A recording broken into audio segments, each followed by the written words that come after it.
In the town of Otu, there lived a woman named Ifeoma, whose beauty and grace captivated everyone. Men adored her, women envied her, and her life seemed perfect. But Ifeoma had a peculiar rule: one man, 1 year. Every Valentine's Day she had a new boyfriend, and by the next Valentine's he was gone. No one questioned it until they noticed the strange gift she gave her lovers: a single condom, neatly wrapped. After using it, the men would mysteriously die. No one suspected Ifeoma. She was too beautiful, too charming. But the truth was far darker than anyone could imagine. Ifeoma's father, Chief Otieno, was a wealthy and respected man. He had raised her alone after her mother's mysterious death. Every year before Valentine's Day, Otieno would summon Ifeoma and instruct her to bring her boyfriend home. "A man must be tested," he would say. Ifeoma obeyed, believing her father only wanted the best for her. Little did she know, the test was a sinister ritual.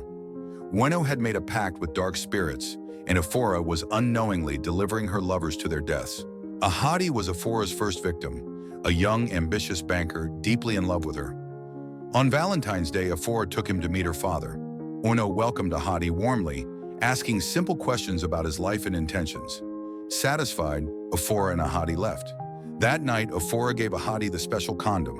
By morning, Ahadi was dead, his body peaceful, with no signs of struggle. Ifeoma was devastated, but Otieno comforted her, saying it was not meant to be. Life moved on, and no one questioned Ahadi's death. The following year, Ifeoma met Thomas, a successful businessman who wanted to marry her. Like Ahadi, Thomas was taken to meet Otieno, who approved of him. That night, Ifeoma gave Thomas the same gift, a condom. By morning, Thomas was dead. Ifeoma mourned, but never questioned the pattern. Otieno assured her, "Some men are not meant for you."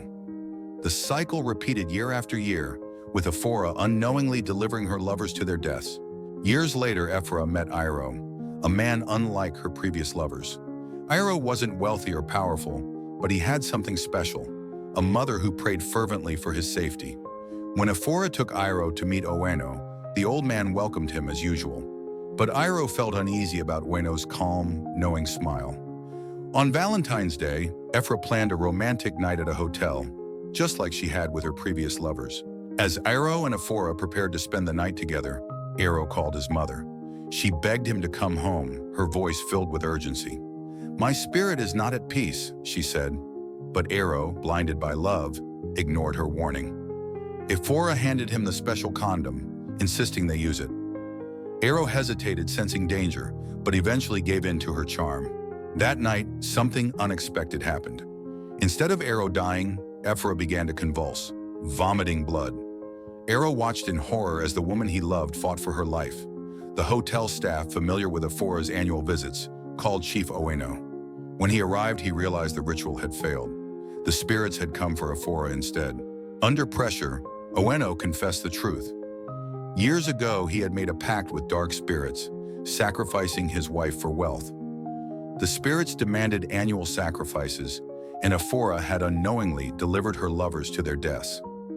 The condoms she gave were laced with poison, killing the men slowly and silently. But this time, the ritual had backfired, and the spirits claimed Ifeoma instead. Ifeoma died before sunrise, her body lifeless on the hotel floor. Otieno, now powerless, was arrested by the police. The hotel staff and townspeople finally spoke up, revealing the truth about the annual deaths. Otieno's wealth and influence couldn't save him. He was taken away, leaving behind the curse he had created. Ejiro returned home, shaken by the truth. He fell to his knees before his mother, thanking her for saving his life. "I will never disobey you again," he vowed. From that day on, Ejiro learned to heed his mother's warnings and avoid gifts that seemed too good to be true. The story of Ifeoma and her cursed Valentine's gifts became a cautionary tale, reminding everyone that some gifts should never be accepted.